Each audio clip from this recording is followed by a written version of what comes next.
নমস্কার। গল্প দাদুর আজকের গল্পটি প্রাপ্তবয়স্কদের জন্য। এই গল্পের সমস্ত চরিত্র কাল্পনিক, বাস্তবের সঙ্গে কোনো মিল থাকলেও সেটা সম্পূর্ণ অনিচ্ছাকৃত। গল্পে বন্য প্রাণী হত্যাকে আমরা কখনোই সমর্থন করি না। নিছক প্লট তৈরির খাতিরে গল্পকার এই পরিবেশ সৃষ্টি করেছেন। আমাদের আজকের নিবেদন আর্থার কনান ডয়েলের লেখা ব্রাজিলের কালো বাঘ। গল্প পাঠে ও বিভিন্ন চরিত্রে অংশগ্রহণ করেছেন অশোক, অভিজিৎ ও মৌসুমী। শুরু হচ্ছে আর্থার কনান ডয়েলের লেখা ব্রাজিলের কালো বাঘ।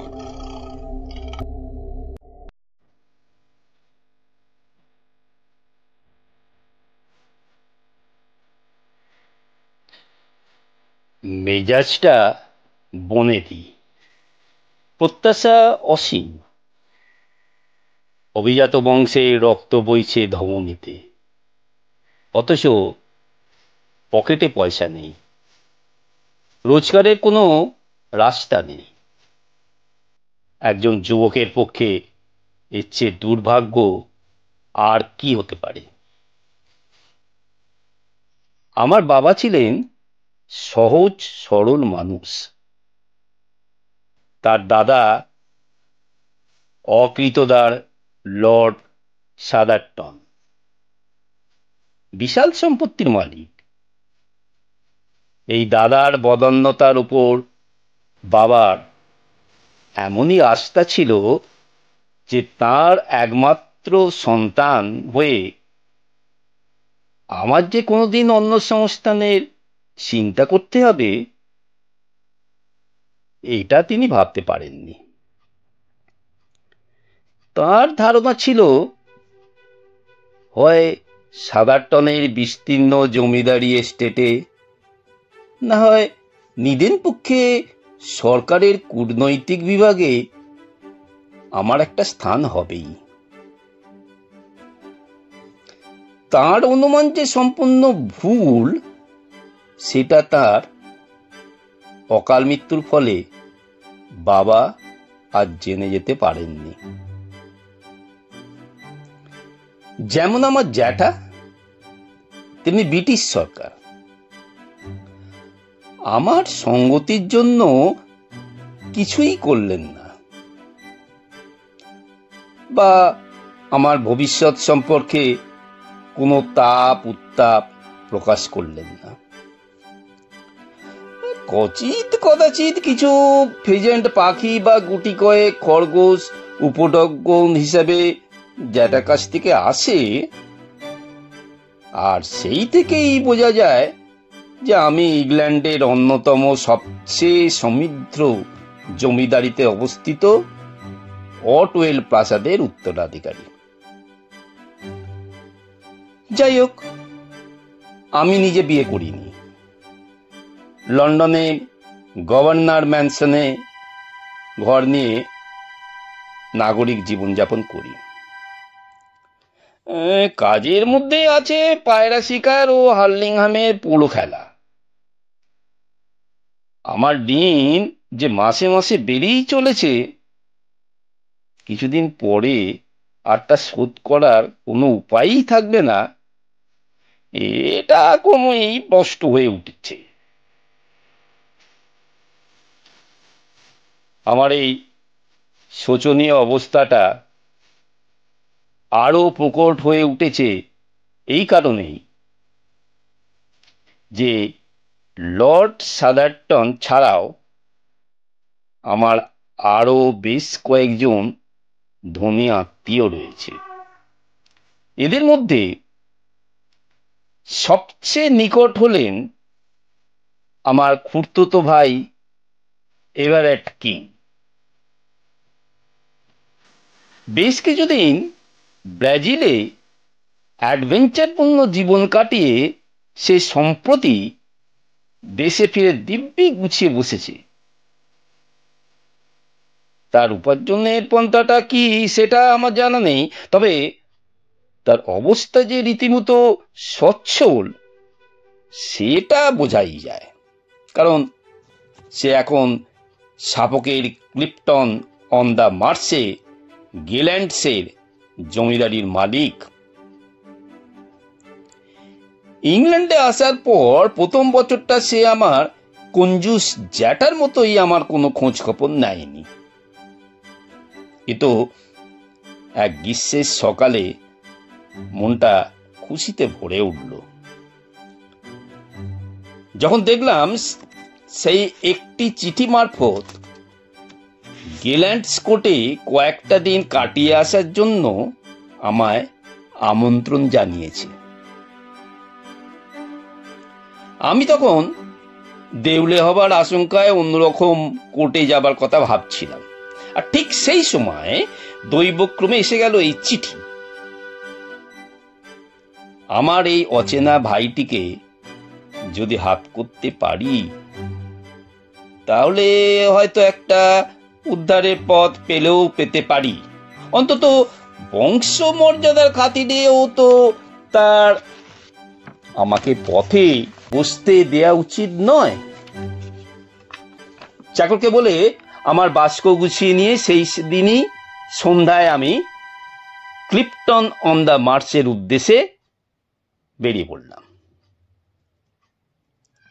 ইপসিচে গাড়ি বদল করে একটি লোকাল ট্রেন আমাকে অসমতল তৃণপ্রান্তরের মাঝখানে একটি জনবিহীন ছোট্ট স্টেশনে নামিয়ে দিলেন। আমার জন্য কোনো গাড়ি আসেনি। পরে জেনেছিলাম আমার টেলিগ্রাম পৌঁছতে দেরি হয়েছিল, তাই আমি কাছেই একটা পান্থনিবাস থেকে একটা ঘোড়া গাড়ি ভাড়া করে নিয়ে রওনা দিয়ে দিলাম। গাড়ির সহিস দিব্যি লোক, সে আমার ভাইয়ের প্রশংসায় পঞ্চমুখ। বুঝলাম এই অঞ্চলে এর মধ্যেই এভারেট কিং এর সুখ্যাতি ছড়িয়ে পড়েছে। স্থানীয় স্কুলের ছেলে মেয়েদের জন্য সে পার্টি দিয়েছে। জনসাধারণ যাতে তার বিস্তীর্ণ বাগানে ঘুরে দেখতে পারে তার ব্যবস্থা করেছে। নানান জনহিতকর কাজে সে অর্থ সাহায্য করেছে।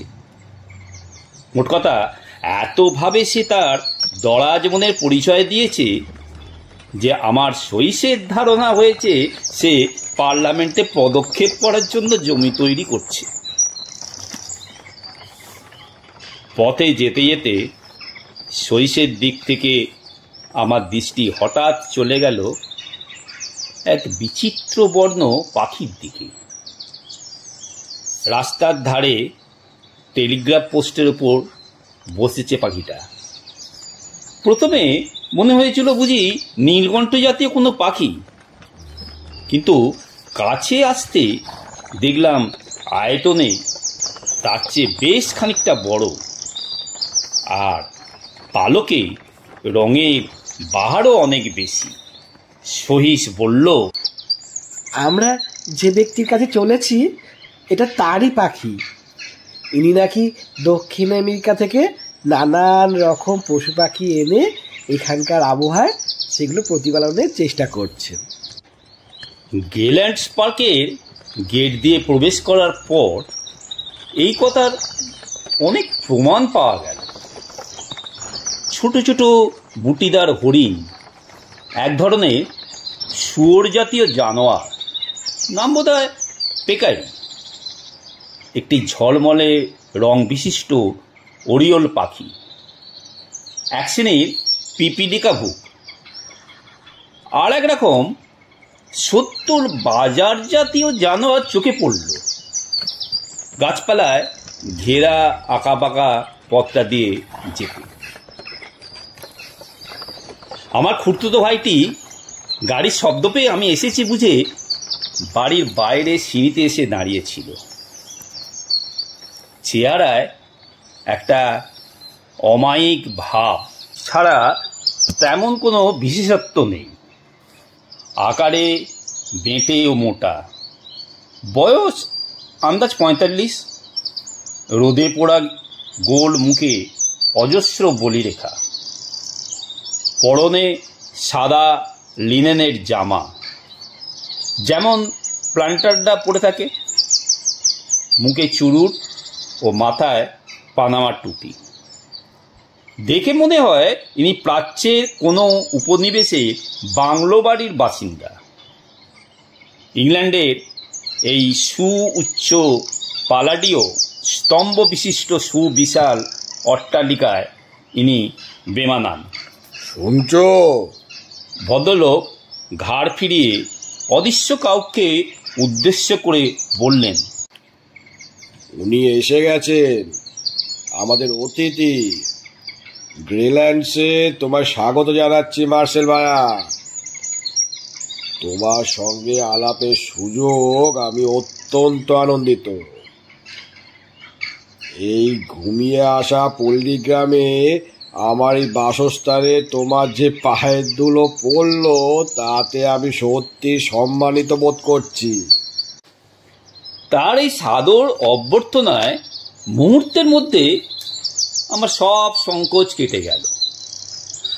আর এটার প্রয়োজন ছিল একান্তভাবেই, কারণ স্বামীর ডাকে যে বিবর্ণ দীর্ঘাঙ্গিনীটি বেরিয়ে এলেন, তার আচরণ অস্বাভাবিক রকম রূঢ়। আমার ধারণা হলো ইনি ব্রাজিলের মেয়ে, যদিও ইংরেজিটা বলেন ভালোই। হয়তো আমাদের দেশে আদব কায়দার সঙ্গে পরিচয়ের অভাবই তার এই রুক্ষ স্বভাবের কারণ। তার আচরণ থেকে এটা পরিষ্কার বুঝতে পারলাম যে গ্রিনল্যান্ডসকোটে আমার উপস্থিতিতে তিনি আদৌ প্রসন্ন নন। তার কথায় কোনো অশালীনতার পরিচয় না পেলেও তার ভাবব্যঞ্জক চোখের চাহনি স্পষ্ট বুঝিয়ে দিচ্ছিল যে আমি লন্ডনে ফিরে না যাওয়া অবধি তার শান্তি নেই। কিন্তু আমার ঋণের ভার এত বেশি, স্ত্রী এবং রূঢ়তা আমার এই সম্পূর্ণ অগ্রাহ্য করে আমার ত্রাণকর্তার ভূমিকা গ্রহণ করতে পারে না সুযোগ নেওয়া স্থির করল। এই সম্পর্কে আমি এতই আস্থাবান যে দিকে দেখলাম তার সজাগ দৃষ্টি। যে ঘরটি আমায় দেওয়া হয়েছে সেটি চমৎকার। তা সত্ত্বেও ভদ্রলোক বারবার বললেন আমার সুবিধার জন্য যা কিছু দরকার তা তিনি করতে রাজি আছেন। আমি প্রায় বলেই ফেলেছিলাম সবচেয়ে সুবিধা হয় কিছু অর্থ সমাগম হলে, কিন্তু পরক্ষণেই মনে হলো সেটার সময় এখনো আসেনি। নৈশভোজের ব্যবস্থা ছিল পরিপাটি, আর ভোজনান্তে ছিল হাবানা চুরুট আর কফির ব্যবস্থা। চুরুট নাকি তার নিজের বাগানের তামাক থেকে তৈরি। আসার পথে সহিস যা বলেছিল তা যে একটুও বাড়িয়ে বলা নয় সেটা বেশ বুঝতে পারছিলাম। এনার মতো মহানুভব অতিথিবৎসল ব্যক্তি আমি আর দুটি দেখিনি। কিন্তু এই ব্যক্তির মধ্যেও যে একটি আত্মম্বর অগ্নিগর্ভ মানুষ বাস করে তার পরিচয় পেলাম পরদিন সকালে। কিং গৃহিণী আমার প্রতি এতই বিমুখ যে প্রাতরাশের সময় সেটা প্রায় সহ্যের সীমা ছাড়িয়ে গিয়েছিল। স্বামী ঘর থেকে বেরোনো মাত্র তার মনের ভাবটা পরিষ্কার ফুটে বেরোলো।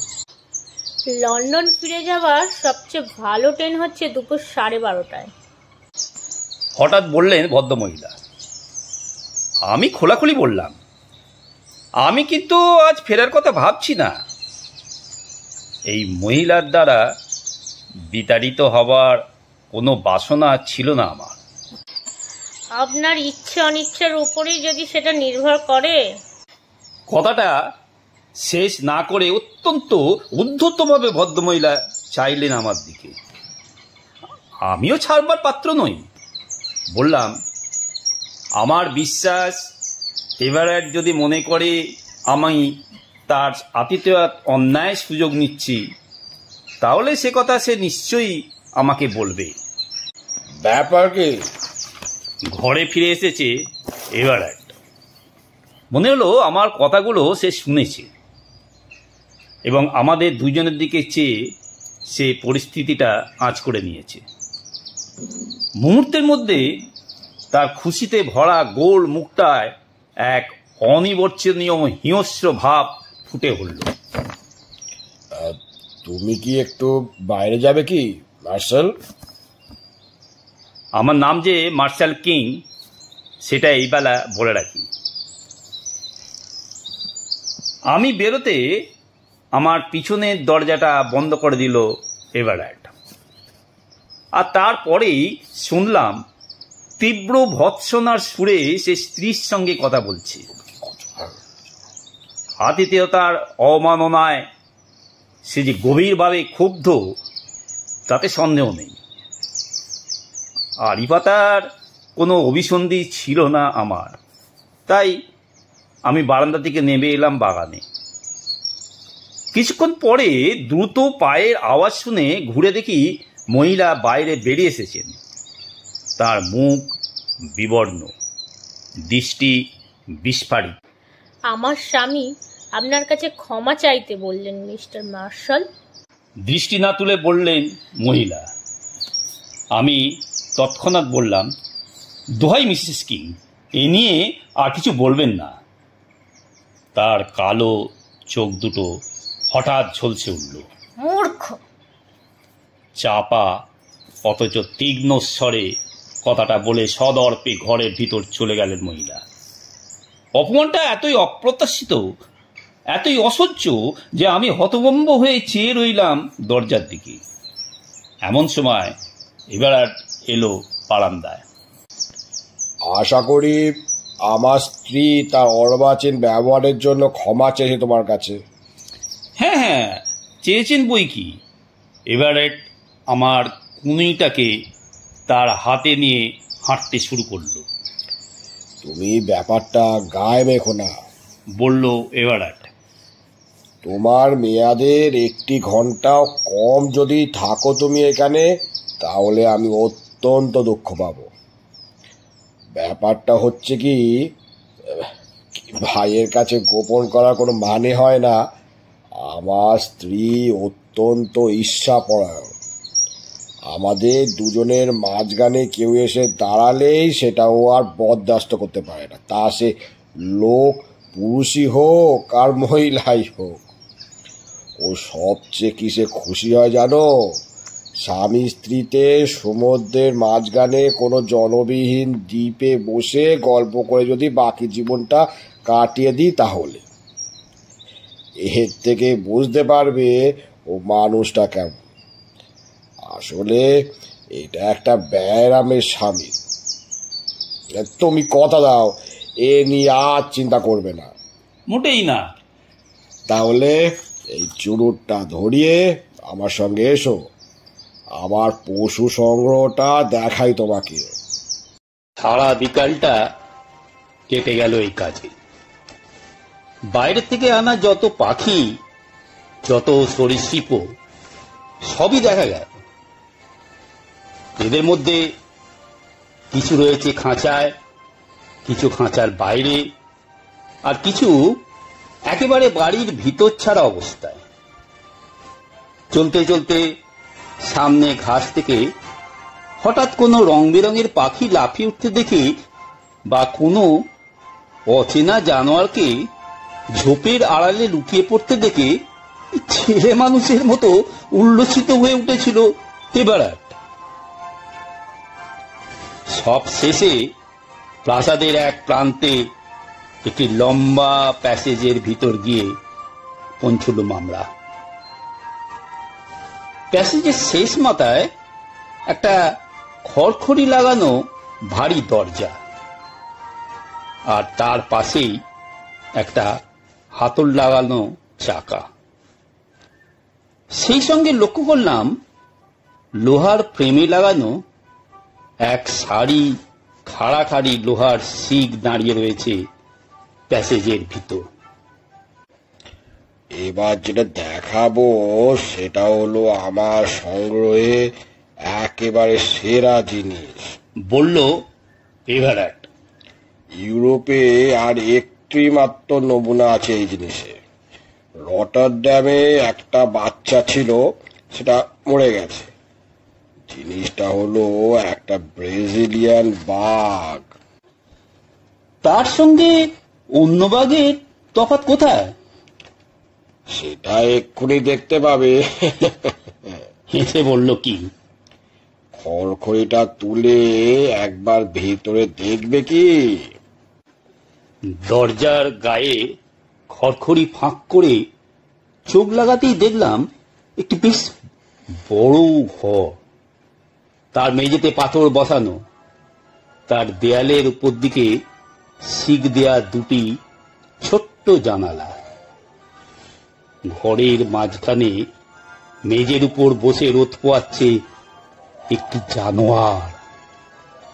সেটা বাঘের মতোই বড়, যদিও গায়ের রং কুচকুচে কালো। আয়তন বিশাল হলেও ভঙ্গিটা দেখে পোষা বেড়ালের কথাই মনে হয়। তার দেহের সুডাম, পেশল গরম, বীর্যের সঙ্গে কমনীয়তার আশ্চর্য সমাবেশ আমাকে এমন মুগ্ধ করলো যে আমি জানোয়ারের দিকে থেকে চোখ ফেরাতে পারছিলাম না। জাদরেল জানোয়ার নয় কি? প্রশ্ন করলো এভারেট। নিঃসন্দেহে, বললাম আমি। এমন আশ্চর্য জানোয়ার দেখিনি কখনো।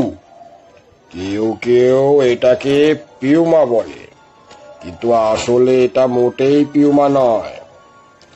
এটার মাথা থেকে লেজের ডগা অব্দি 18 ফুট। 4 বছর আগে এটা ছিল দুটো ড্যাব ড্যাবে হলদে চোখ বসানো একটি কালো পশমের বল। রিও নিগ্রো নদীর কাছে এক আদিম অরণ্যে একজন এটা বিক্রি করেছিল আমাকে। মাটাকে বল্লম দিয়ে মেরে ফেলে, যদিও তার আগে 11টি মানুষ গেছে তার পেটে। তার মানে এরা বুঝি খুব হিংস্র হয়? এমন শয়তান, এমন রক্ত পিপাসু জানোয়ার আর দুটি নেই।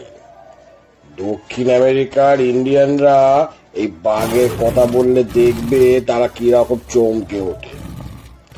এই জানোয়ারের চেয়ে মানুষের উপর তাদের বিশ্বাস অনেক বেশি।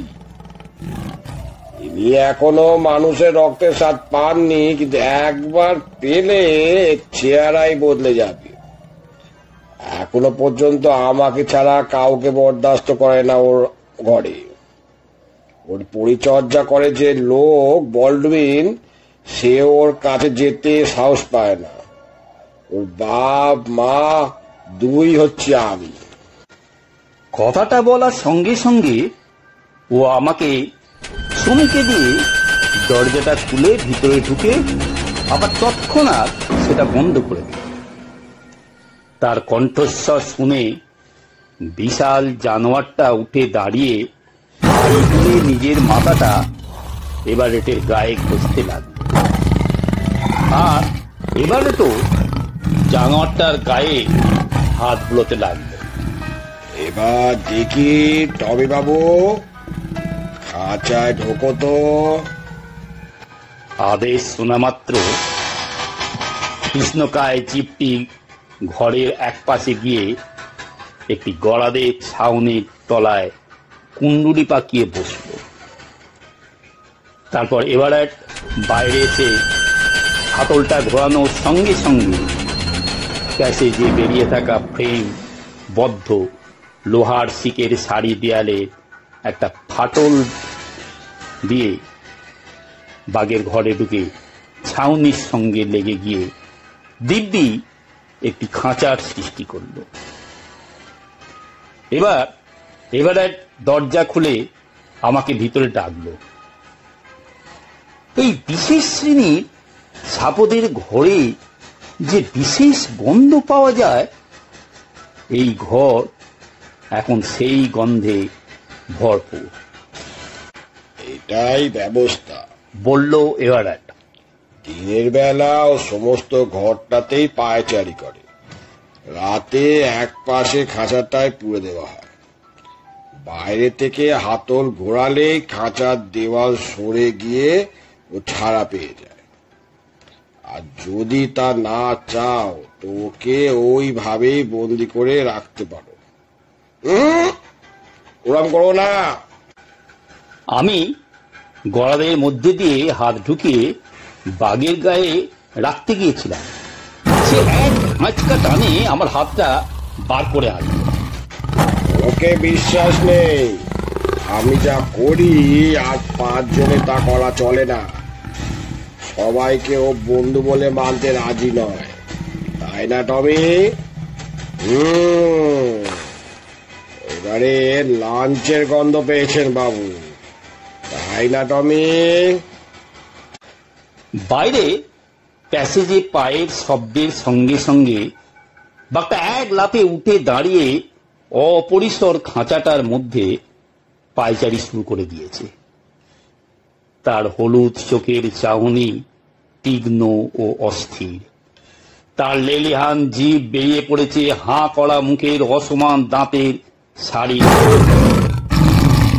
একজন পরিচারক পাত্রে একটি মাংসখণ্ড নিয়ে ঘরে এসে গড়াদের মধ্যে দিয়ে সেটাকে খাঁচার ভিতর ঢুকিয়ে দিল।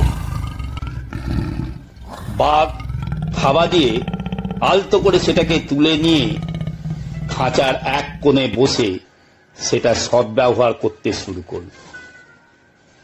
মাংস টেনে ছেঁড়ার ফাঁকে ফাঁকে সে রক্ত মাখা মুখটা তুলে আমাদের দিকে চাইছে।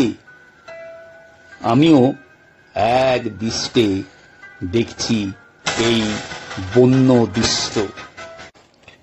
টমির উপর আমার টানের কারণটা বুঝলে তো? ঘর থেকে বেরিয়ে এসে প্রশ্ন করল এভারাট। হাজার হোক আমার হাতেই তো মানুষ, কম ঝক্কি গেছে ওকে দক্ষিণ আমেরিকা থেকে এখানে আনতে। অবশ্যই এইখানে এসেও ভালোই আছে। যা বলছিলাম, এই বিশেষ বাঘের এর চেয়ে ভালো নমুনা ইউরোপে আর নেই। চিড়িয়াখানা কর্তারা ওকে নেওয়ার জন্য ঝুলোঝুলি করছে, কিন্তু আমি ওকে ছাড়ছি না। যাকগে, আমার মনের কথা ঢের বলা হলো, চলো টমির মতো আমরাও গিয়ে লাঞ্চ করি। দক্ষিণ আমেরিকা থেকে আসা আমার এই ভাইটি তার জন্তু জানোয়ার নিয়ে এতই মশগুল যে সে জগতের বাইরে যে আর একটা জগৎ থাকতে পারে সেটা ভাবাই মুশকিল। কিন্তু সেটাও যে রয়েছে সেটা বুঝতে পারতাম তার পাওয়া টেলিগ্রামে বহর থেকে। দিনের যে কোনো সময় আসতো এই টেলিগ্রাম, আর তার প্রত্যেকটি অত্যন্ত আগ্রহের সঙ্গে খুলত এভারাট নিজেই। এক একবার মনে হতো সেগুলো হয়তো ঘোড়ার মাঠ বা স্টক মার্কেট সংক্রান্ত কোনো খবর। মোট কথা এটা বোঝাই যেত যে এমন কিছু কারবারের সঙ্গে সে জড়িত রয়েছে যেটা ঘটেছে শাবকের বাইরে। আমি যে 6 দিন ছিলাম তার মধ্যে দিনে 4খানা করে টেলিগ্রাম তো এসেছেই, একদিন এলো 7খানা। এই 6 দিন এত ভালোভাবে কেটেছে যে ভাইয়ের সঙ্গে একটা চমৎকার সমঝোতা হয়ে গিয়েছিল। প্রতি রাতে বিলিয়ার রুমে বসে এভারাট তার আশ্চর্য ভ্রমণ কাহিনী শোনাতো আমাকে। শুনে বিশ্বাস করা বেশ কঠিন হতো যে আমার এই নিরীহ ভাইটি এইসব রোমহর্ষক ঘটনার নায়ক। তার অভিজ্ঞতার পরিবর্তে আমি তাকে শোনাতাম গ্রোভন ম্যানসনের জীবনযাত্রার খবর। তাতে সে এতই মুগ্ধ হতো যে বারবার বলতো একবার লন্ডনে এসে আমার বাসস্থানে কটা দিন কাটিয়ে যাবে। লন্ডনের চঞ্চল জীবনযাত্রা সম্বন্ধে দেখতাম তার একটা অদম্য কৌতূহল রয়েছে। বলা বাহুল্য, এ ব্যাপারে আমার চেয়ে ভালো গাইড সে পাবে না।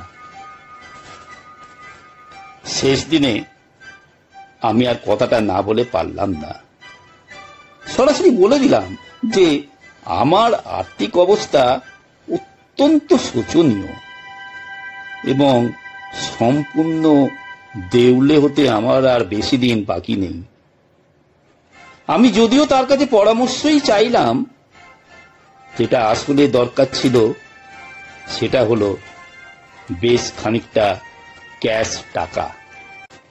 কিন্তু তুমি তো লর্ড সাদারটনের উত্তরাধিকারী, তাই না? প্রশ্ন করল এভারেট। আমার তো তাই ধারণা, কিন্তু তিনি আমাকে এক অপদর্ক দেননি কখনো।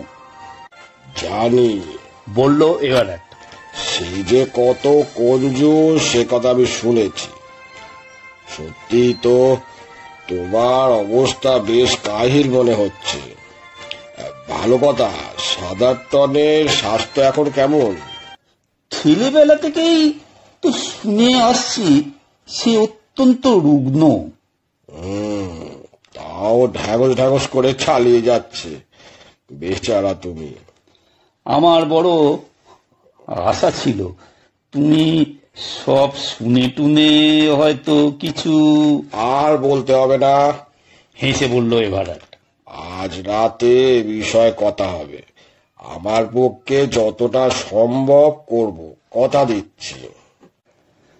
আমার যে বিদায় নেবার সময় এসে গেছে তাতে আমার আক্ষেপ নেই, কারণ জানি যে এ বাড়িরই একজন বাসিন্দা আমাকে তাড়াতে পারলে বাঁচে।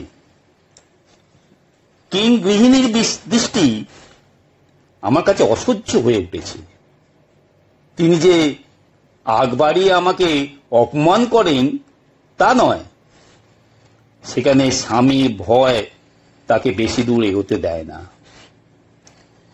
কিন্তু চরম ঈর্ষার বশে তিনি আমার সঙ্গে কথা বন্ধ করে দিয়েছেন এবং গেল্যান্ডসে আমার অবস্থান যাতে সব দিক দিয়ে অস্বস্তিকর হয় সে চেষ্টার কোনো ত্রুটি করেন না। বিশেষত শেষ দিনে তার ব্যবহার এমনই বাড়াবাড়ির পর্যায়ে চলে গেল যে এভারেটের কাছ থেকে সাহায্যের প্রতিশ্রুতি না পেলে আমি সেই দিনেই দুপুর গাড়িতে রওনা দিয়ে দিতাম। ঘটনাটা ঘটতে বেশ রাত হল। আমার আশ্রয়দাতা আজ অন্য দিনের তুলনায় অনেক বেশি টেলিগ্রাম পেয়েছে। সেগুলো নিয়ে সে চলে গেল তার কাজের ঘরে। যখন বেরোলো ততক্ষণে বাড়ির আর সকলে ঘুমিয়ে পড়েছে। আমি শুনতে পেলাম সে রোজকার অভ্যাস মতো ঘুরে ঘুরে নিচের দরজাগুলো বন্ধ করছে। অবশেষে সে বিলিয়ার্ড রুমে এসে আমার সঙ্গে যোগ দিল। তার সুঠুল দেহ ড্রেসিং গাউনে আবৃত, পায়ে একজোড়া টার্কি স্লিপার। আরাম কেদারায় বসে গ্লাসে পানীয় ঢেলে সে নিজের সামনে টেনে নিল। লক্ষ্য করলাম তাতে জলের চেয়ে হুইস্কির মাত্রাই বেশি। বাবা, মন্তব্য করল এভারেট। কথাটা ভুল বলেনি। সারা বাড়িটাকে ঘিরে ঝোড়ো বাতাস বইছে, তার শব্দ যেন প্রকৃতির আর্তনাদ। জানলাগুলো থরথর করে কাঁপছে। বাইরে অন্ধকারের ফলে ঘরের হলদে বাতিগুলি অস্বাভাবিক রকম উজ্জ্বল মনে হচ্ছে। শুনি তোমার কাহিনী, বললেন আমার আশ্রয়দাতা। আমরা দুজনে এখন একা। এই দুর্যোগের রাতে কেউ আমাদের বিরক্ত করতে আসবে না। তুমি বলো, তারপর দেখি তোমার একটা হিল্লে করা যায় কিনা।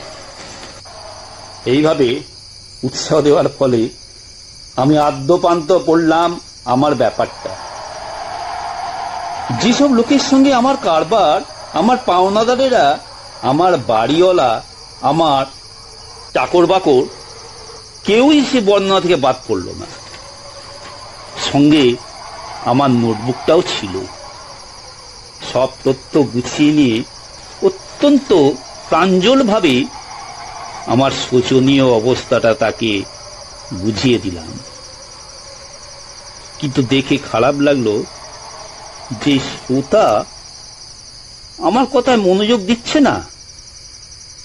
যে দু একটা মন্তব্য সে করছিল সেগুলো এতই মামুলি ও অপ্রত্যাশিত যে আমার সন্দেহ হলো সে আদৌ আমার কথা শুনছে কিনা। মাঝে মাঝে হঠাৎ গা ঝাড়া দিয়ে আমার কোনো উক্তির পুনরাবৃত্তি করতে বলে সে আগ্রহের একটা ভান করছিল বটে, কিন্তু পরক্ষণেই বুঝতে পারছিলাম তার মন অন্যদিকে চলে গেছে। অবশেষে চেয়ার ছেড়ে উঠে চুরুটের অবশিষ্টাংশ ফায়ার প্লেসে ফেলে দিয়ে সে বলল, তোমায় বলিস হিসেব জিনিসটা কোনোদিনও আমার মাথায় ঢোকে না। তুমি বরং পুরো ব্যাপারটা একটা কাগজে লিখে ফেলো, তারপর তোমার কত হলে চলে সেটা লিখে দাও। চোখের সামনে জিনিসটা দেখতে পেলে আমার বুঝতে সুবিধা হয়। প্রস্তাবটা শুনে আমার ভালোই লাগলো। আমি রাজি হয়ে গেলাম। চলো এই বেলা শুয়ে পড়া যায়। ওই শোনো, হলঘরে ঘড়িতে 1টা বাজছে। ঘড়ির ঘন্টা ঝড়ের গোঙানি ছাপিয়ে শোনা গেল। বাতাসের শব্দ শুনে মনে মনে হয় যেন একটা উত্তাল নদী বয়ে চলেছে বাড়ির গা ঘেঁষে। সবার আগে বাঘটাকে একবার দেখতে দিতে চাই, বলল এবার। ওর জিনিসটা ও ঠিক পছন্দ করে। তুমি আসবে? চলো। চুপচাপ শব্দ না করে এসো, আর সবাই ঘুমোচ্ছে। পারস্যের গালিচা বেছানো হলঘরে ল্যাম্প জ্বলছে। সে ঘর পেরিয়ে একটা দরজার মধ্যে দিয়ে গিয়ে ঢুকলাম প্যাসেজ। অন্ধকার প্যাসেজ, দেয়ালে একটি লণ্ঠন ঝুলছে। এভারেট সেটাকে নাবিয়ে জ্বালিয়ে নিল। লোহার গড়াতগুলি দেখা যাচ্ছে না। বুঝলাম বাঘ এখন খাঁচায় বন্দি। এসো ভিতরে। বাঘের দরজা খুলে দিয়ে বলল এবার। ঘরে ঢোকার গর্জন শুনে বুঝলাম ঝড়ে বাঘের মেজাজ বেশ বিগড়ে দিয়েছে।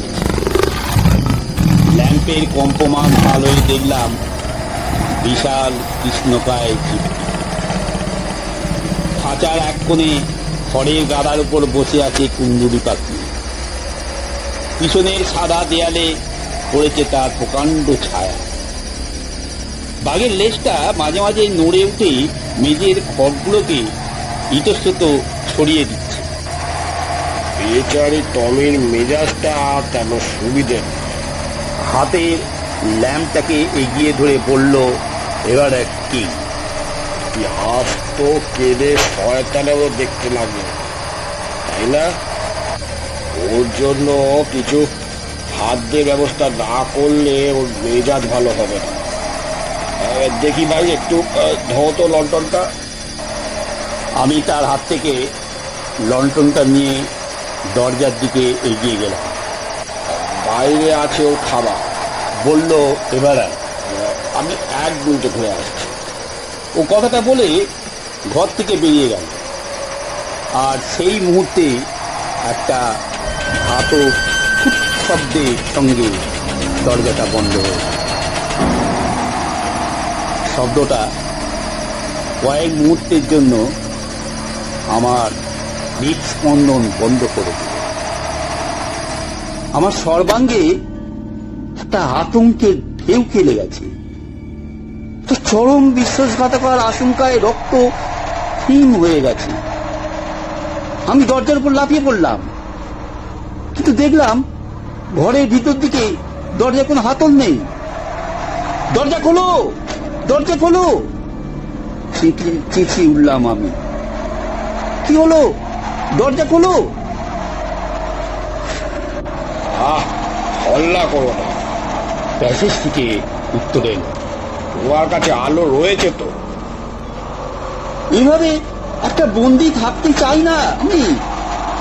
বটে, একটা বিশ্রী হাসির সঙ্গে উত্তর এলো, বেশিক্ষণ একা থাকতে হবে না তোমার। দরজা খোলো বলছি, দরজা খোলো। আমি আবার চেঁচিয়ে উঠলাম, এই ধরনের রসিকতা আমি বরদাস্ত করতে পারি না। এবার একটা বিদ্রুপের হাসির সঙ্গে সঙ্গে ঝড়ের শব্দ ছাপিয়ে শুনলাম একটা যান্ত্রিক ঘর ঘর শব্দ। সর্বনাশ! হাতল ঘুরিয়ে লোহার ঝাঁঝরিটাকে টেনে বাইরে বার করে নিচ্ছে এভারেট কিং। অর্থাৎ বাঘ আর খাঁচায় বন্দি থাকবে না। লণ্ঠনের আলোতে দেখতে পাচ্ছি লোহার শিকগুলো ক্রমশ সামনে থেকে সরে যাচ্ছে। শিকওয়ালা দেয়াল যেখানে ঘরের দেয়ালের সঙ্গে গিয়ে থেকেছিল, সেখানে এর মধ্যেই প্রায় 1 হাত ফাঁক দেখা দিয়েছে। মরিয়া হয়ে আমি শেষটা শিকটা আঁকড়ে ধরে উল্টো দিকে টানতে লাগলাম। রাগ ও আতঙ্কে তখন আমি দিশেহারা। দরজাটা দুদিক থেকে টানার ফলে মিনিট খানেক অনড় হয়ে রইল। বেশ বুঝতে পারছি ও সমস্ত শক্তি প্রয়োগ করে হাতলটা ঘোরাবার চেষ্টা করছে, এবং আর কিছুক্ষণের মধ্যে আমার শক্তি তার কাছে হার মানবে। এবার শিকটার সঙ্গে সঙ্গে আমিও হরকাতে শুরু করেছি পাথরের মেঝের উপরে দিয়ে। কায় মনোবাক্যে প্রার্থনা করছি এই পৈশাচিক মানুষটার হাতে যেন আমার মরতে না হয়। অনেক অনুনয় করে তাকে বোঝালাম যে আমার সঙ্গে তার রক্তের সম্পর্ক, আমি তার অতিথি, আমি তার কি ক্ষতি করেছি যে সে আমার সঙ্গে এমন আচরণ করছে। কিন্তু জবাবে সে আরো বল প্রয়োগ করে চলেছে হাতলের উপর, এবং একটি একটি করে লোহার শিক বেরিয়ে চলেছে ঘরের বাইরে। টানের চোটে আমিও এগিয়ে চলেছি খাঁচার সামনে দিয়ে। অবশেষে আমার কবজি যখন যন্ত্রণায় অসাড়, আমার আঙুল ক্ষতবিক্ষত, তখন নিরুপায় হয়ে হাল ছাড়তে হলো। একটা ঘটাং শব্দ করি খাঁচার দেওয়ালটা পুরো সরে গেল, আর তারপর শুনলাম টার্কিশ চটি পড়া পায়ের শব্দ মিলিয়ে গিয়ে প্যাসেজের শেষ প্রান্তের দরজাটা সশব্দে বন্ধ হয়ে গেল। তারপর আর শব্দ নেই। এতক্ষণ জানোয়ারটা অনড়ভাবে বসেছিল খাঁচার এক কোণে। তার লেজ আর নড়ছে না। তার সামনে দিয়ে একটা মানুষকে হেঁচড়ে টেনে নিয়ে যাওয়া হচ্ছে, এই দৃশ্য নিশ্চয়ই তার ভারী অদ্ভুত লেগেছিল। তার বিশাল চোখ দুটি এখন আমার দিকে চাওয়া। শিকটা ধরার সময় লণ্ঠনটা মেঝেতে নামিয়ে রেখেছিলাম। মনে হলো সেটা হাতে থাকবে, তার আলোটা হয়তো আত্মরক্ষায় কিছুটা সাহায্য করবে। কিন্তু সেটা তুলতেই যেই হাত নামিয়েছি অমনি বাঘটা একটা হুঙ্কার দিয়ে উঠল। আমি তৎক্ষণাৎ আতঙ্কে পাথর। আগের থেকে আমার দূরত্ব এখন মাত্র 10 মিনিট। তার চোখ দুটো আগুনের ফাটার মতো জ্বলছে। অদ্ভুত সে চাউনি মনের গভীরে ত্রাসের সঞ্চার করলেও চোখ ফেরানো যায় না। চরম সংকটের মুহূর্তে প্রকৃতির আশ্চর্য খেয়ালে মনে হয় জ্বলন্ত গোলক দুটি যেন একবার আয়তনে বাড়ছে, একবার কমছে। আবার মনে হয় যেন অন্ধকারে দুটি উজ্জ্বল বিন্দু ক্রমে বড় হতে হতে ঘরের ওই বিশেষ অংশটিতে একটা ভৌতিক আভা ছড়িয়ে দিচ্ছে। আর তারপরেই দেখি আলো নেই। অর্থাৎ জানোয়ার চোখ বন্ধ করেছি। মানুষের অপলক দৃষ্টিতে এক অমোঘ শক্তি আছে। এমন একটা প্রচলিত ধারণায় কোনো সত্য আছে কিনা জানি না, হয়তোবা জানোয়ারটার মধ্যে একটা তন্দ্রার ভাব এসেছিল। মোট কথা, আক্রমণের কোনো চেষ্টার বদলে সেটা দিব্যি পায়ের উপর মাথা রেখে ঘুমোচ্ছে বলেই মনে হয়। পাছে তার মধ্যে আবার হিংস্র ভাব জেগে ওঠে, তাই আমিও সম্পূর্ণ অনড় হয়ে রইলাম। ওই ভয়ঙ্কর চোখ দুটো আমার চোখের সামনে না থাকায় এখন তবু মাথা ঠান্ডা করে ভাবতে পারছি, এই পৈশাচিক জানোয়ারের সঙ্গে সারা রাত সহবাস করতে হবে আমাকে। আমার নিজের মন বলছে, এবং যার জন্যেও আমার এই দশা, তার কথাতেও বুঝেছি যে এই জানোয়ার তার মনিবের মতোই মারাত্মক। কাল সকাল পর্যন্ত একে ঠেকিয়ে রাখবো কি করে? দরজা তো খুলবেই না, আর ওই শিকওয়ালা খুবছি জানলাও আমার কোনো কাজে আসবে না। আমাকে বাঁচাও বলে তারস্বরে চেঁচিয়ে কোনো লাভ নেই, কারণ আমি এখন যে অংশটাতে রয়েছি সেটা বাড়ির বাইরে। সেই বাড়ি আর ব্যাঘ্রাবাসের মধ্যে যে প্যাসেজটা রয়েছে সেটা প্রায় 100 ফুট লম্বা। তাছাড়া এই ঝড় বাদলের শব্দের মধ্যে আমার চিৎকার শুনবে কে? একমাত্র ভরসা আমার সাহস ও উপস্থিত বুদ্ধি। ঠিক এই মুহূর্তে আমার অসহায় ভাব দ্বিগুণ বেড়ে গেল লণ্ঠনের দিকে চোখ পড়াতে। বাতির যে এখন শেষ অবস্থা সেটা শিখার অস্থিরতা থেকেই বোঝা যায়। এর আয়ু আরো 10 মিনিট, যা করার এর মধ্যেই, কারণ অন্ধকারে ওই জানোয়ারের সঙ্গে একা পড়লে তখন আর সুস্থ মস্তিষ্কে কিছু করার অবস্থা থাকবে না। কথাটা ভাবতেই আমার অঙ্গ পতঙ্গ অসাড় হয়ে এল। দিশেহারা ভেবে এদিক ওদিক চাইতে একটা জিনিসের ওপর চোখ পড়াতে একটা ক্ষীণ আশার উদ্রেক হল। এতে সংকট থেকে সম্পূর্ণ মুক্তি না পেলেও অন্তত সাময়িক নিরাপত্তার একটা সম্ভাবনা আছে। আগেই বলেছি যে খাঁচার দুটো অংশ ছিল, একটা ছাদ ও একটা সামনের দেয়াল। দেয়ালটা বাইরে বার করে নিলেও ছাদের অংশটা ভিতরেই থেকে যায়। এই ছাতেও কয়েক ইঞ্চি অন্তর অন্তর একটা করে লোহার শিক, আর শিকের মধ্যে ফাঁকগুলো ভরা লোহার জাল দিয়ে। সেই আচ্ছাদনের নিচে খাঁচার এক কোনায় এখন বসে আছে বাঘটা। খাঁচার ছাদ আর ঘরের সিলিং এর মধ্যে হাত ধুয়েতে ব্যবহার। যদি কোন রকমের ওই ছাদের উপরে উঠতে পারি তাহলে অন্তত পিছন থেকে, মাথার দিক থেকে আর দুপাশ থেকে আমি নিরাপদ।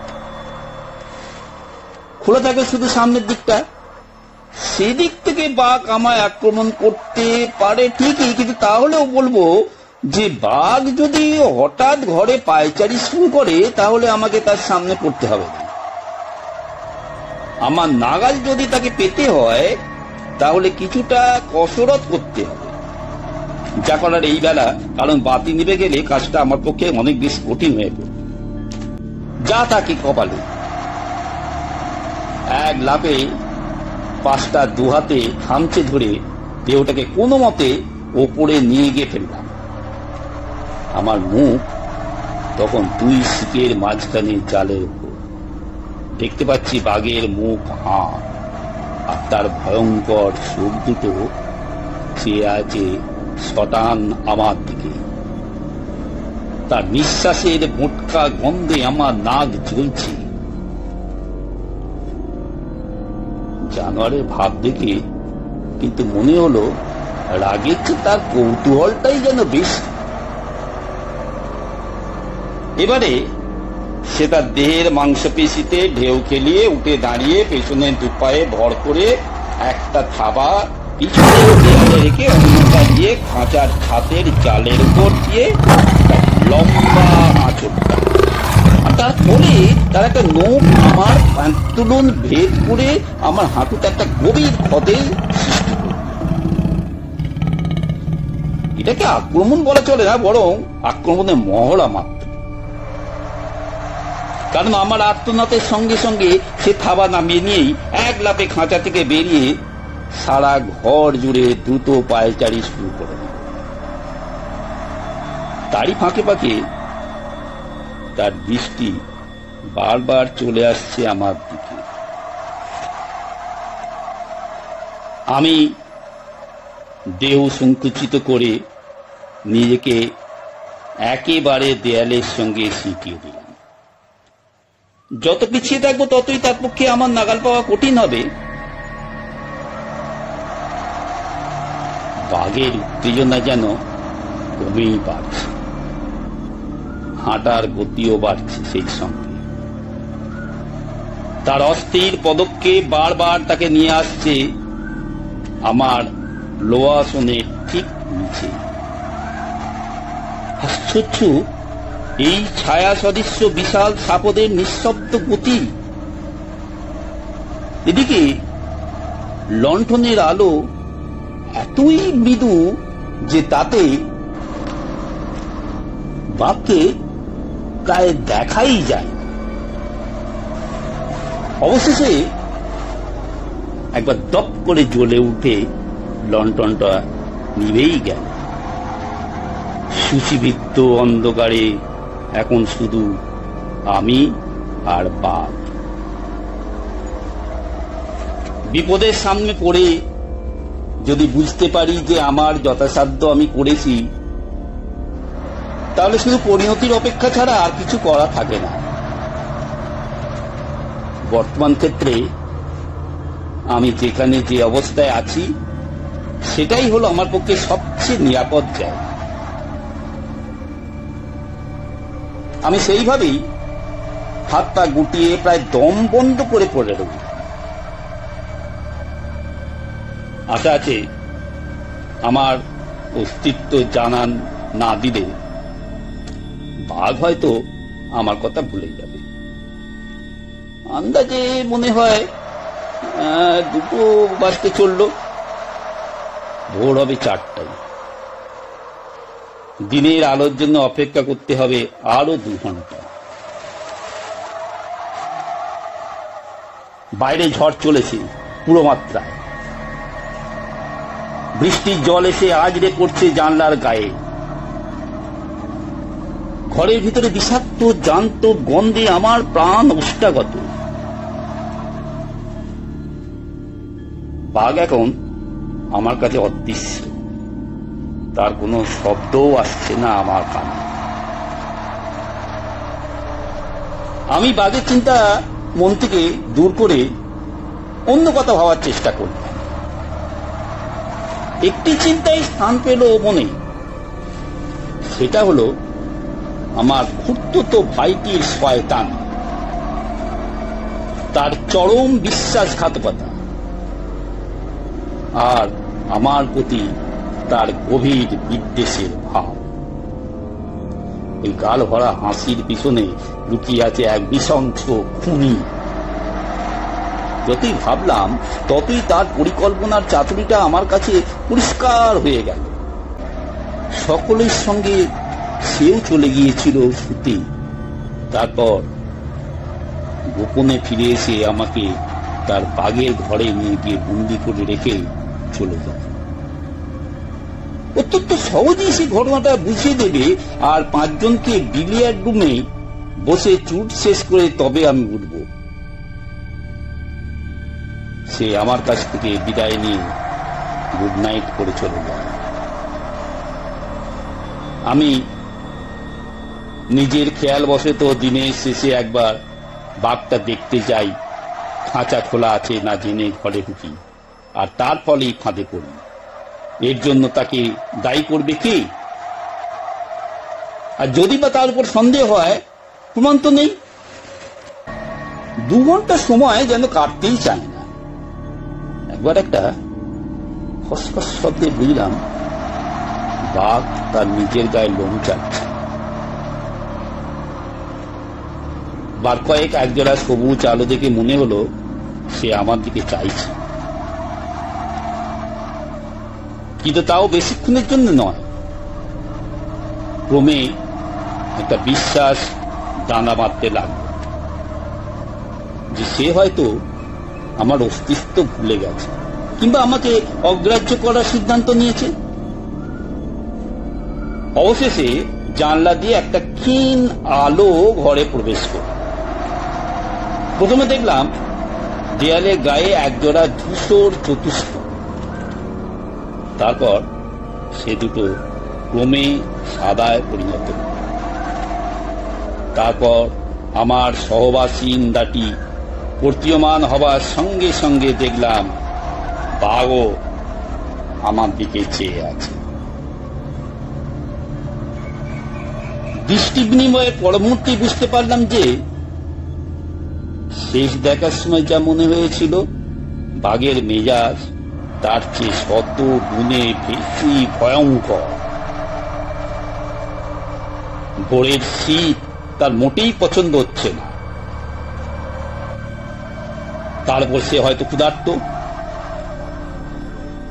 ঘরের উপাসটায় অনবরত গর্জনের সঙ্গে সে দ্রুত পায়চারি করছে। পাথরের মেঝের উপর বারবার আজড়ে পড়ছে তার লেজ। কোন দিকে উল্টো মুখে ঘোরার সময় তার নির্মম দৃষ্টি চলে আসছে আমার দিকে। বুঝতে পারলাম আমাকে সে আস্ত রাখবে না, কিন্তু এই রকম হতাশার মুহূর্তেও এই ভয়াল পশুর গতিবিধির আশ্চর্য সাবলীলতা, তার পেশল দেহে ভাস্কর্য সুলভ সৌন্দর্য আমাকে মুগ্ধ না করে পারল না। এদিকে চাপা গর্জন ক্রমে অসহিষ্ণু হুঙ্কারে পরিণত হচ্ছে। বেশ বুঝতে পারছি আমার অন্তিম সময় উপস্থিত। এইভাবে কি শেষে মরতে হবে? এই লোহার গড়াদের উপর শুয়ে শীতে কম্পমান অবস্থায়? আমার অন্তরাত্মাকে এই শোচনীয় অবস্থায় ঊর্ধ্বে উত্তরণের চেষ্টার সঙ্গে সঙ্গে একজন মুমূর্ষ ব্যক্তির চিন্তায় যে সচ্ছলতা আসে তার সাহায্যে ভাবতে চেষ্টা করলাম আত্মরক্ষার কোনো উপায় আছে কিনা। ভেবে একটা জিনিসই মনে হলো যে খাঁচার দেয়ালটা যদি কোন রকমে বাইরে থেকে আবার ভিতরে এনে বসিয়ে দেওয়া যায় তাহলে সেটাই হবে বাঁচার একমাত্র পথ। ওটাকে কি টেনে আনা যায়? এদিকে এও বুঝতে পারছি যে অঙ্গ সঞ্চালনার সামান্য ইঙ্গিতেই বাঘ হয়তো আমাকে আক্রমণ করে বসে। অত্যন্ত সন্তর্পণে ডান হাতটা বাড়িয়ে খাঁচার দেয়ালের যে দিকটা ঘরের মধ্যে রয়ে গিয়েছিল সেটাকে ধরলাম। আশ্চর্য এই যে এক টান দিতেই সেটা খানিকটা এগিয়ে এলো আমার দিকে। কিন্তু আমি যে অস্বস্তিকর অবস্থায় রয়েছি তাতে খুব বেশি জোর দিয়ে টানা সম্ভব নয়। আর একবার টান দিতে ইঞ্চি তিনেক ঢুকে এলো দেয়ালটা। এবার বুঝলাম দেয়ালের তলায় চাকা লাগানো রয়েছে। আর একবার দিলাম টান, সেই মুহূর্তেই বাঘটা দিল লাফ। ব্যাপারটা এত আচমকা করলো যে আমি টেরই পাইনি। শুধু কানে এলো একটা হুঙ্কা, আর সেই সঙ্গে আমার চোখের সামনে দেখলাম একজোড়া জ্বলন্ত হলুদ চোখ ও মিসকালো মুখে দাঁতের ফাঁক দিয়ে বেরোনো একটা লকলকে লাল। বাঘ লাফিয়ে পড়ার ফলে আমার লোহা থরথর করে কেঁপে উঠেছি। মনে হয় এই বুঝি সব সূত্র ভেঙে পড়ল। বাঘটা কিছুক্ষণ সেই অবস্থায় রইল, তার মাথা ও সামনের থাবা আমার থেকে মাত্র কয়েক হাত দূরে, আর পিছনের থাবা খাঁচার দেয়ালে একটা অবলম্বন খোঁচার চেষ্টায় অস্থির। কিন্তু লাভটা ঠিক জুৎসই হয়নি। বাঘ সেই অবস্থায় বেশিক্ষণ থাকতে পারল না। প্রচন্ড রাগে দাঁত খিচিয়ে জালে আঁচড় দিতে দিতে সে সশব্দে লাফিয়ে নেমে পড়ল মেঝেতে। কিন্তু তারপরেই আবার আমার দিকে ফিরে দ্বিতীয়বার লম্পের জন্য প্রস্তুত হল। আমি জানি আমার চরম পরীক্ষার সময় উপস্থিত। বাঘ একবার থেকে শিখেছে, দ্বিতীয়বার আর সে ভুল করবে না। আমার বাঁচতে হলে যা করা তা করতে হবে এই মুহূর্তে। এক ঝলকে পন্থা স্থির করে নিলাম। চোখের নিমেষে আমার কোটটা খুলে নিয়ে সেটাকে জানোয়ারটার মাথার উপর ছুঁড়ে ফেললাম, আর প্রায় এক মুহূর্তেই এক লাফে খাঁচার ছাদ থেকে লাফিয়ে নেমে দেয়ালের শিকটা ধরে প্রাণ পড়ে দিলাম টান। যা ভেবেছিলাম তার চেয়ে অনেক সহজেই দেয়ালটা ঘরের মধ্যে চলে এলো। আমি যত দ্রুত সম্ভব সেটাকে খাঁচার অপর প্রান্তে টেনে নিয়ে গেলাম, কিন্তু সেইভাবে টানার ফলে আমি নিজে রয়ে গেলাম খাঁচার বাইরে। ভিতরে থাকলে হয়তো আমি রেহাই পেতে পারতাম, কিন্তু সেটা করার চেষ্টায় আমাকে যে কয়েক মুহূর্ত থামতে হলো, তাতে বাঘটা তার মাথা থেকে কোটটা ফেলে দিয়ে আমার উপর ঝাঁপিয়ে পড়ল। আমি খাঁচার সামনেটা বন্ধ করে ভিতরে ঢুকে এসেছি, কিন্তু তার আগে বাঘটা তার থাবার এক চাপড়ে আমার পায়ের ডিমের বেশ খানিকটা অংশ তুলে নিয়েছে, রেঁদা দিয়ে চাঁচা কাঠের মতো করে। পর মুহূর্তেই যন্ত্রণায় প্রায় বেহুশ হয়ে আমি খাঁচার ভিতরে খড় বিছানো মেঝেতে গিয়ে পড়লাম। আমার সামনে খাঁচার গলাত, আর তার উপর নিষ্ফল ক্রোধে বারবার আঘাত করছে ব্রাজিলের বাঘ। অর্ধমৃত অবস্থায় আমার মন থেকে আতঙ্কের ভাব দূর হয়ে গিয়েছে। আমি সামনের দিকে চেয়ে দেখছি বাঘ তার কালো বুকটা গলাতের উপর রেখে তার থাবা দিয়ে আমার নাগাল পাবার চেষ্টা করছে, ঠিক যেমন কলে ধরা পড়া ইঁদুরের নাগাল পেতে চেষ্টা করে বেড়াল। আমার জামা এসে ঠেকছে তার নখগুলো, কিন্তু গায়ের চামড়া পর্যন্ত পৌঁছচ্ছে না। শুনেছিলাম বাঘ বা ওই জাতীয় জানোয়ারের তারা জখম হলে মানুষের মধ্যে কেমন যেন একটা অসার ভাব আসে, সেটা এখন দিব্যি অনুভব করছি। আমি যেন আর আমি নই, কোনো এক তৃতীয় ব্যক্তি, যেন কৌতূহলের সঙ্গে থেকে চলেছে বাঘটা তার চেষ্টায় কৃতকার্য হয় কিনা। তারপর ক্রমে আমার চেতনার লোপ পেয়ে আমি যেন এক দুঃস্বপ্নের জগতে চলে গেলাম, যেখানে আমার চোখের সামনে রয়েছে কেবল বাঘের সেই কালো মুখ আর তার থেকে বেরিয়ে আসা লগলকে লাল জিভ। সবশেষে আমার লাঞ্ছনার শেষ হলো এক মহাচ্ছন্ন প্রলাপের অবস্থা। এখন ভাবলে মনে হয় আমি অত্যন্ত ঘন্টা দুই এইভাবে অজ্ঞান হয়েছিলাম। জ্ঞান হলো সেই তীক্ষ্ণ ধাতব শব্দে, যাতে আমার বিপদের সূত্রপাত।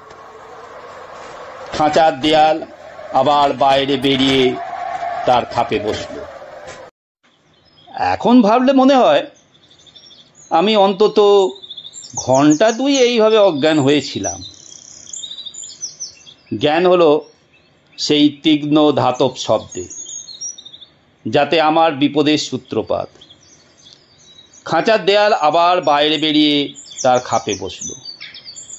তারপর সম্পূর্ণ জ্ঞান হবার আগেই দেখলাম আমার ভাইয়ের সেই গোল হাসি ভরা মুখ খোলা দরজা দিয়ে ঘরের ভিতর উঁকি মারছে।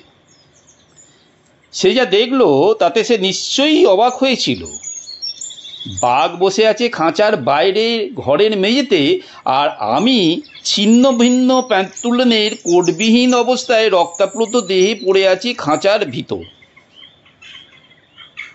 সকালে রোদ পড়া মুখে তার চরম বিস্ময়ের ভাবটা এখনো দেখতে পাচ্ছি চোখের সামনে। সে একবার দেখলো আমার দিকে, তারপর ঘরে ঢুকে দরজাটা বন্ধ করে দিয়ে খাঁচার দিকে এগিয়ে এসে আবার দেখলো আমি সত্যি মরে গেছি কিনা। ঘটনার সঠিক বর্ণনা দেওয়া আমার পক্ষে সম্ভব নয়। তখন যা অবস্থা, তাতে সব কিছু সম্যক অনুধাবন করার সামর্থ্য ছিল না আমার। শুধু এইটুকু দেখলাম যে তার দৃষ্টিটা হঠাৎ আমার দিক থেকে সরে গিয়ে গেল বাঘের দিকে। সাবাস টমি, সাবাস! উল্লাসে চেঁচিয়ে উঠল এভারেট কিং। পর সে হঠাৎ খাঁচার দিকে পিছিয়ে এসে চেঁচিয়ে উঠল, সরে যাও বলছি, সরে যাও মূর্খ জানোয়ার! তোমার মনিবকে ছেড়ো না তুমি! এই মুহ্যমান অবস্থাতেও কিংয়ের একটা উক্তি আমার হঠাৎ মনে পড়ল। মানুষের রক্তের স্বাদ পেলে নিরীহ জানোয়ারও রাক্ষসে পরিণত হয়। এই পরিণতির জন্য আমার রক্তই দায়ী, কিন্তু তার মাসুল দিতে হবে আমাকে নয়, আমার এই ভাইটিকে। সরে যাও বলছি! চিৎকার করে উঠল এভারেস্ট কিং। সরে যাও শয়তান! বলডুইন, বলডুইন! আরে বাবা রে! তারপর দেখলাম সে মাটিতে পড়ল, উড়ল, আবার পড়ল, আর সেই সঙ্গে এক রক্ত হিম করা শব্দ, যেন কাপড় ছেঁড়া হচ্ছে ফালা ফালা করে। আর্তনাদের শব্দ ক্রমে ক্ষীণ হয়ে এসে শেষে যে শব্দটা রইল সেটা মানুষের নয়, জানোয়ারই। আর তারপর যখন ভাবছি সে মরে গেছে, তখন এক বিভীষিকাময় মুহূর্তে দেখলাম একটি অর্ধমৃত প্রায়ন্ধ রক্তাক্ত মানুষ পাগলের মতো ঘরের চারদিকে ছুটে বেড়াচ্ছে। তারপর আমিও সংজ্ঞা হারালাম। বেশ কয়েক মাস লেগেছিল আমার সুস্থ হয়ে উঠতে।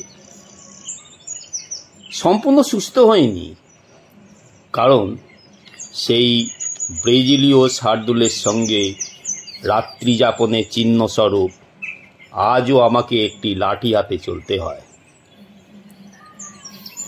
বলডুইন, বাঘের পরিচারক এবং অন্যান্য চাকর বাকররা যখন এভারেটের আর্তনাদ শুনে বাঘের ঘরে এসে খাঁচার মধ্যে আমায় এবং বাঘের কবলে তাদের মনিবের অবশিষ্টাংশ দেখতে পায়, তখন কেমন করে এই ঘটনা ঘটল সেটা তারা অনুমান করতে পারেনি।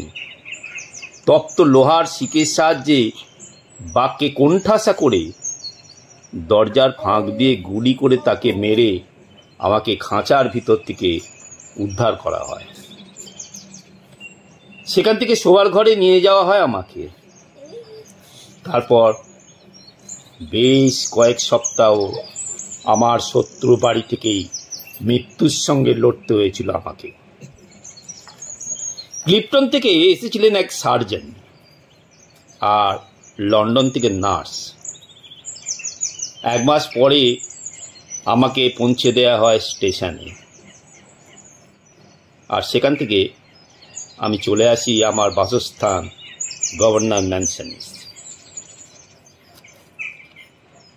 আমার অসুখের সময়ের একটা ঘটনা আমার মনে আছে, অত্যন্ত স্পষ্ট হওয়াতে এই স্মৃতিটাকে আমার স্বরবিকারজনিত দুঃস্বপ্নের অঙ্গ বলে মনে হয় না। এক রাত্রে নার্স তখন আমার ঘরে নেই। দরজা খুলে প্রবেশ করলেন এক দীর্ঘাঙ্গিনী, তার পরনে বিধবার কালো পোশাক। তিনি কাছে এসে আমার উপর ঝুঁকে পড়াতে দেখলাম এভারেট যে ব্রাজিলীয় মোয়ালিটিকে বিবাহ করেছিলেন তিনি। তার চাহনিতে যে করুণা ও সহানুভূতি দেখলাম তেমন আর কোনোদিন দেখিনি। আপনার জ্ঞান আছে? জিজ্ঞেস করলেন মহিলা। আমি তখন খুবই দুর্বল, তাই মুখে কিছু না বলে মাথা নেড়ে হ্যাঁ জানালাম। আমি এইটুকু বলতে এসেছি যে আপনার এই দুর্দশার জন্য আপনিই দায়ী। আমি তো চেষ্টার কোনো ত্রুটি করিনি।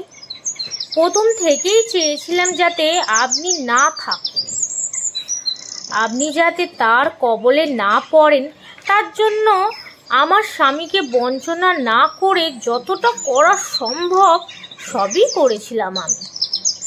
আমি জানতাম সে আপনাকে কেন ডেকে এনেছিল। আমি জানতাম সে আর কোনো দিন আপনাকে ফিরে যেতে দেবে না। আমি যত ভালো করে চিনতাম তাকে, তেমন তো আর কেউ চিনত না।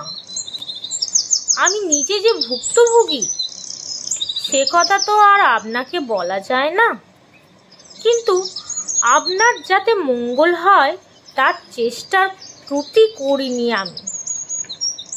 শুধু এইটুকু বলতে পারি যে আপনি আমার বন্ধুর কাজ করেছেন। আমি ভাবতাম আমার মৃত্যু না হলে আমার মুক্তি নেই, কিন্তু আপনি আমার মুক্তি দিয়েছেন তার কবল থেকে। আপনার এত কষ্ট ভোগ করতে হলে বলে আমি দুঃখিত, কিন্তু আমি তো বলেছিলাম আপনি মূর্খ, এবং মূর্খের মতোই কাজ করেছিলেন আপনি। কথাটা বলে চলে গেলেন সেই আশ্চর্য মহিলা, যাকে আর কোনোদিন দেখিনি আমি। স্বামীর সম্পত্তি থেকে তার যা প্রাপ্য তাই তিনি নিয়ে দেশে ফিরে গিয়েছিলেন এবং পরে নাকি সন্ন্যাসিনী হয়ে গিয়েছিলেন। লন্ডনে ফেরার বেশ কিছুদিন পরে ডাক্তার আমাকে জানালেন আমি সম্পূর্ণ সুস্থ এবং আবার কাজ শুরু করতে পারি। কথাটা শুনে আমার মনটা যে খুব প্রসন্ন হলো তা নয়, কারণ কাজ মানেই পাওনাদারদের শোধ রোধ করার চেষ্টা। আসল খবরটা প্রথম দিল আমার উকিল স্যামারাস। আপনি আবার সুস্থ হয়ে উঠেছেন, এটাই খুব আনন্দের কথা, বলল স্যামারাস। আপনাকে অভিনন্দন জানানোর জন্যও অপেক্ষা করছিলাম আমি। অভিনন্দন? তুমি কি বলছো স্যামারাস? মস্করা করার সময় নয় এটা। যা বলছি ঠিকই বলছি, বলল স্যামারাস। গত 1.5 মাস হলো আপনি লর্ড সাদারটন হয়েছেন। পাছে অসুস্থ অবস্থায় খবরটা পেলে আপনার রোগ মুক্তিতে ব্যাঘাত ঘটে, তাই এতদিন বলিনি। লর্ড সাদারটন ইংল্যান্ডের অন্যতম সবচেয়ে বিত্তবান অভিজাত বংশের প্রতিভু। আমি আমার কানকে বিশ্বাস করতে পারছিলাম না। তারপর মনে পড়ল যে অনেকটা সময় তো পেরিয়ে গেছে এর মধ্যে, আর আমি তো এই সময়টা ছিলাম শয্যাশায়ী। বললাম, তাহলে লর্ড সাদারটন মারা গেছেন? আমি অসুস্থ হওয়ার প্রায় সঙ্গে সঙ্গেই? ঠিক সেই একই দিনে। আমার দিকে তীক্ষ্ণ দৃষ্টি দিয়ে বলল শ্যামাদাস। সে বুদ্ধিমান লোক, সে কি আর অনুমান করতে পারেনি আমার দুর্দশার কারণটা? কিন্তু আমি তাকে কিছু বললাম না। তার কাছে আগ বাড়িয়ে পারিবারিক উৎসাহ রাখতে যাব কেন? ব্যাপারটা খুবই আশ্চর্য। আমার দিকে সেই একই তীক্ষ্ণ দৃষ্টি দিয়ে সে বলল, আপনি নিশ্চয়ই জানেন যে আপনার অবর্তমানে এই এভারেট কিংই পেতেন ওই কেতাব। তিনি না হয়ে আপনি যদি ওই বাঘের কবলে পড়তেন তাহলে উনি হতেন লর্ড সাদারটন। তা তো বটেই, বললাম আমি। আর ভদ্রলোক এ ব্যাপারে খুবই আগ্রহী ছিলেন, বলল শ্যামাদাস। আমি জানি লর্ড সাদারটনের চাকরের সঙ্গে ওর যোগাযোগ ছিল, আর সেই চাকর ঘন ঘন টেলিগ্রাম করে কিংকে জানাতো তার মনিবের অবস্থা। সেই সময় আপনি ছিলেন কিংয়ের বাড়িতে, আপনি উত্তরাধিকারী, অথচ বারবার সে খোঁজ নিচ্ছে লর্ড সাদারটনের। ব্যাপারটা একটু অদ্ভুত নয় কি? নিঃসন্দেহে, বললাম আমি। হ্যাঁ, আর শোনো শ্যামাদাস, এবার তো কাজকর্ম শুরু করে দিতে হয়। দাও তো দেখি আমার বিলগুলো আর আমার নতুন চেক বইটা।